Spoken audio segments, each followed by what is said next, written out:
So do you like being rich?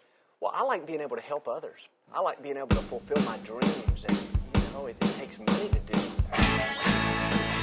Hello, folks. Welcome back from a little bit of a hiatus from Real Talk. I'm Anthony. I'm Kenny. And as most of you know, we did launch our WUWF show. I hope you all caught it Saturday night at 9. And it was a great one. We both liked it. A little more on the serious side, but we promise the next one will be definitely a little more wide open in terms of what we do. But I hope you all enjoyed it. It was our first, and we'll be coming up again here in October very shortly, and we will let you know when that all happens. Thank you so much for watching and supporting us, and get ready to see a lot more from us. Absolutely. All right, so we're going to go ahead and jump right into our topic for the day.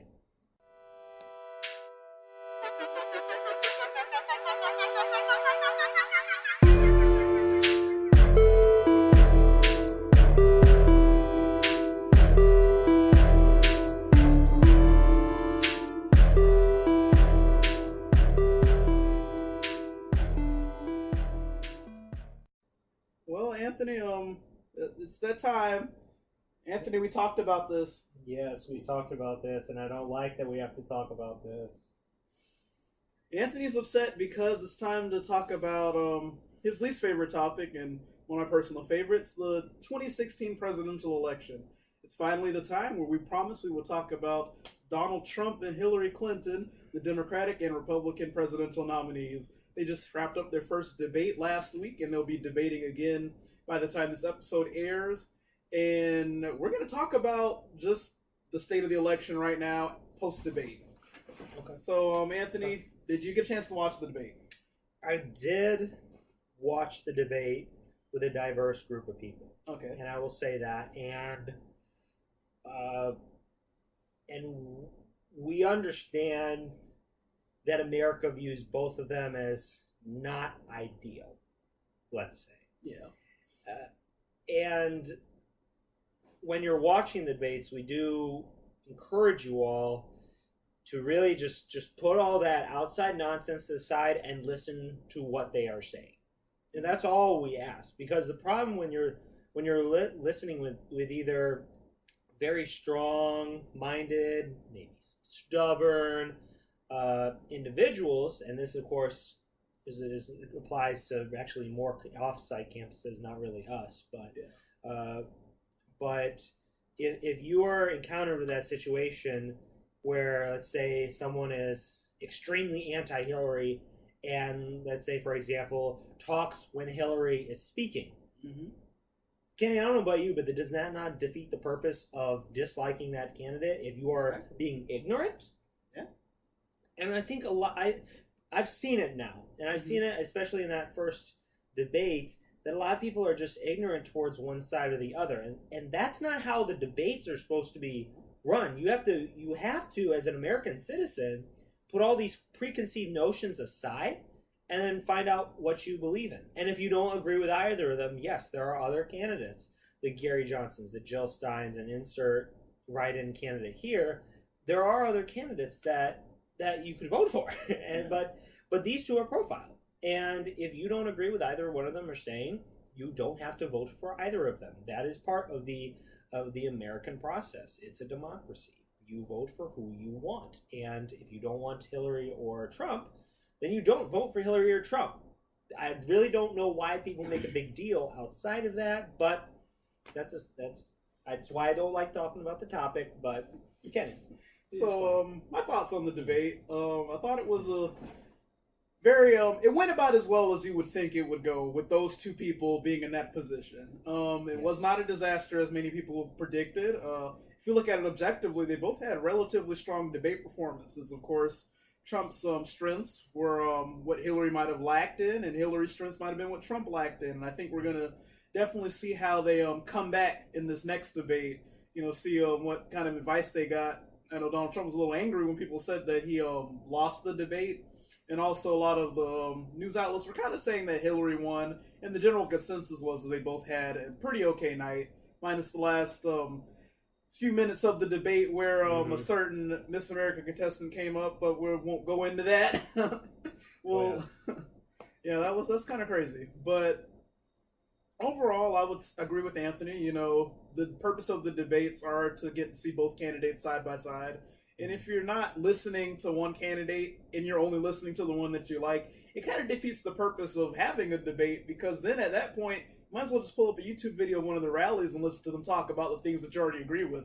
The point of the debate is to compare those things side by side and figure out, okay, this is like, it's the true commander in chief test. Getting on Yes. stage and making your case to America against the person that you're, going against. No, that's Yeah.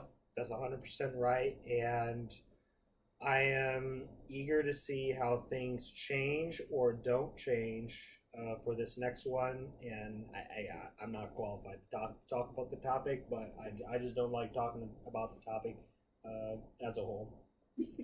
And I've said it a couple times already, and well, now everyone knows. So, Anthony, do you like the election? I think it's a real test of the American democracy and its processes. And once again, remember, you still have other candidates that are in the race.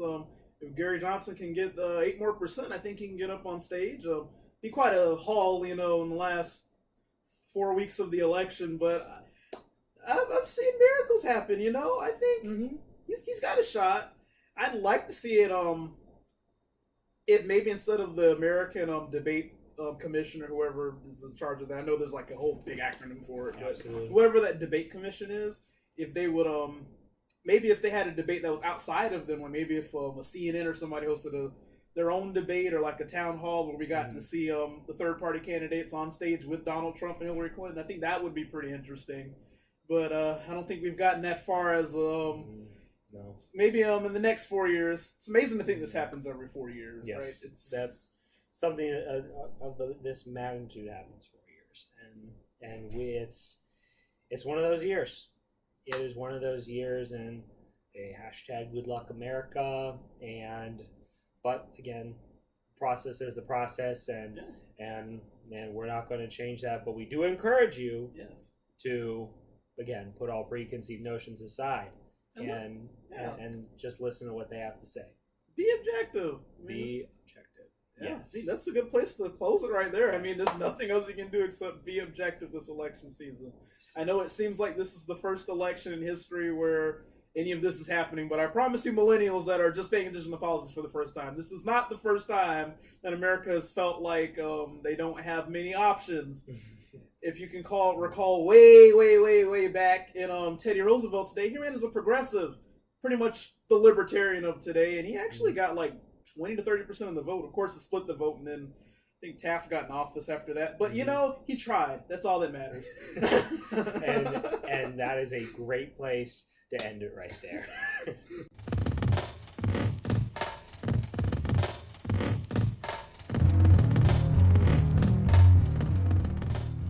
Well, thank goodness that we pulled off that Band-Aid. It's a Band-Aid for me. Again, Kenny, you love talking about that, but it's always an interesting topic to talk about on my end.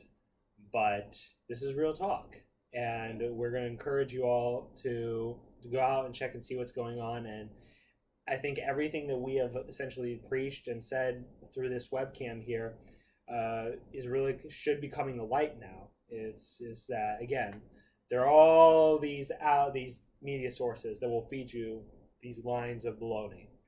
Yeah, literally. And if you put all those aside, and then take the time to listen to what any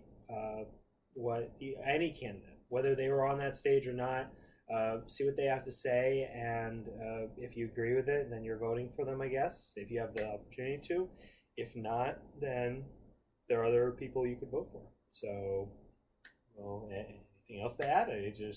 No, I mean, just stay tuned for Real Talk updates. Remember to like our Facebook page, YouTube page, and keep following us on our crazy web adventures. And Absolutely. And we'll be seeing you back on the big screen this month, end of this month, October. So actually it'll be around Halloween time. We should definitely do something for that. Oh, absolutely. Oh.